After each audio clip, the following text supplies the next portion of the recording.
प्रकार श्रीमद् भागवत कथा को श्रवण करने से मनुष्य की सभी अभिलाषाएं पूरी हो जाएंगी। अब सत्यनारायण कथा की तरह सुन लो। तो शौनकादि ऋषियों ने कहा, हे सूत जी, हम इस महापुराण को सुनना चाहते हैं, हमें ये महापुराण सुनना है, हमें सुनाइए। सूत जी ने कहा, मेरा अहोभाग्य है कि मैं इतने पावन पवित्र ग्रंथ को आप लोगों को श्रवण कराऊं। बड़ी श्रद्धा के साथ में आप लोग श्रवण करें। नैमिषारण्य की पावन भूमि पर उन्होंने शौनकादि ऋषियों को बहुत ही पावन कथा रसास्वादन कराई। है कल्प वृक्ष श्रीमद् भागवत, है कल्प वृक्ष श्रीमद् भागवत, जो कल के पास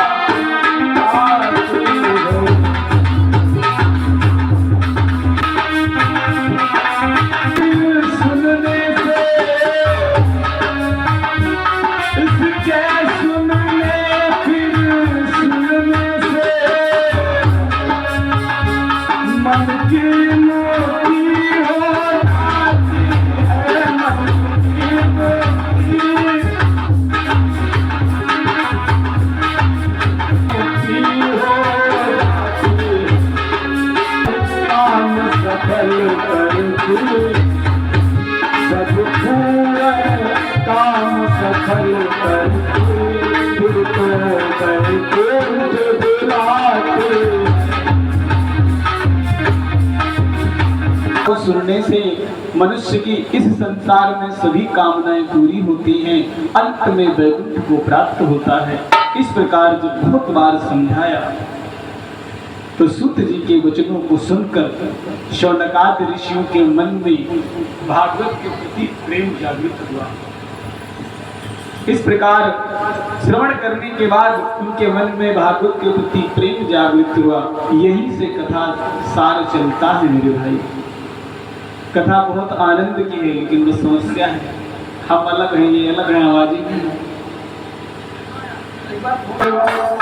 होता है हर वर्ष में वहाँ विशेष जवाब। इसी प्रश्न को लेकर के नैमिषारण्य की तपोभूमि में सूत जी महाराज के सामने 88,000 सूत देव ने कहा, हे ऋषियों, केवल मनुष्य तनधारी ही नहीं, उस जगह पे आने बात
कलयुग के समय में 88,000 ऋषि बैठे हैं, सत्संग चल रहा है।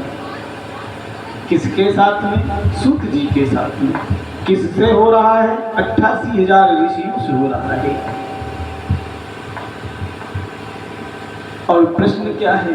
ये भागवत क्यों की जाती है? इसके लाभ बहुत प्रकार से पूछा है और बहुत प्रकार से कहा है। सत्संग और हरि कीर्तन के ऐसी कथा हो रही है, सत्संग भी हो रहा है, भगवान का कीर्तन भी हो रहा है। सत्संग और हरि कीर्तन के चर्चे दिन रात बराबर के।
ऋषिगण सुन रहे हैं, शुद्धदेव जी समझा रहे हैं कि कलयुग में क्या क्या होगा।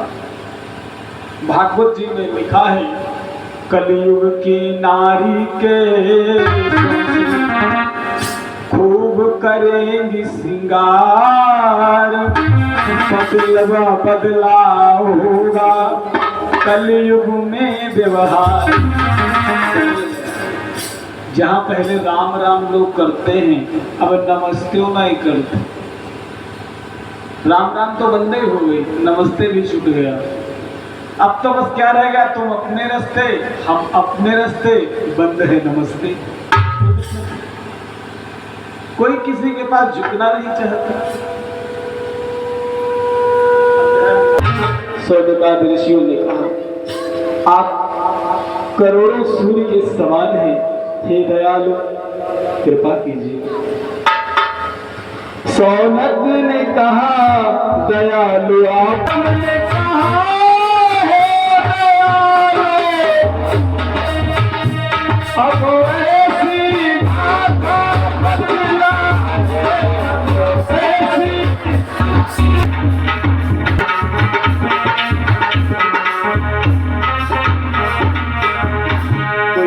कथा सुनाइए जिसको सुन लेने के बाद मन में किसी प्रकार की संशय ना रह जाए।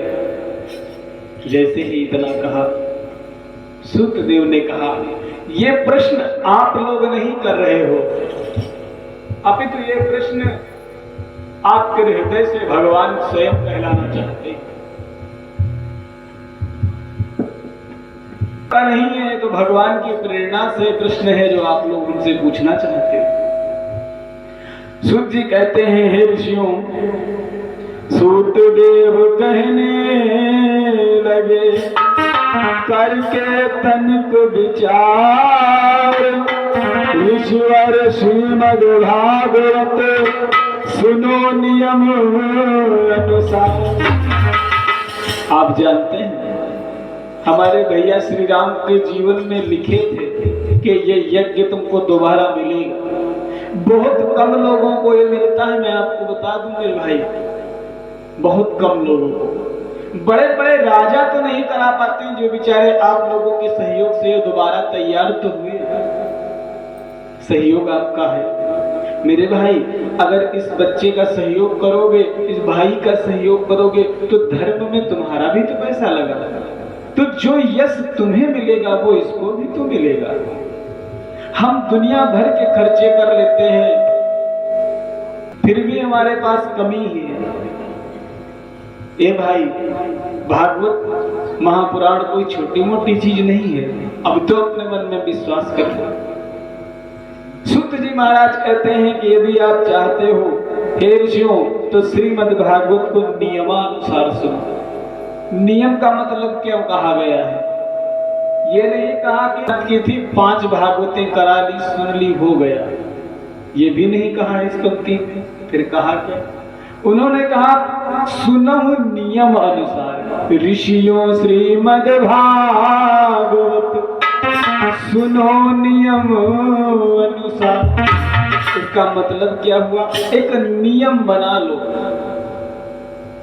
यही बात अभी थोड़ी देर पहले भैया से हो रही थी कि अगर सहयोगी 20-25 लोग मिल जाए और महीने में 10,000 कमाते हैं, 500 रुपये महीना इकट्ठा कर लो। मेरी बात को समझिएगा भैया, मैं ये नहीं कहता हूँ, मेरा तो प्रयोजन ये है कि तुम लोग धर्म से जुड़ो। हम लोगों के दायित्व दिया गया, ये धर्म दिया गया है, कंधों पर हमारे दाहिने कंधे पर धर्म को बढ़ाने के लिए हम लोगों को भगवान ने भेजा।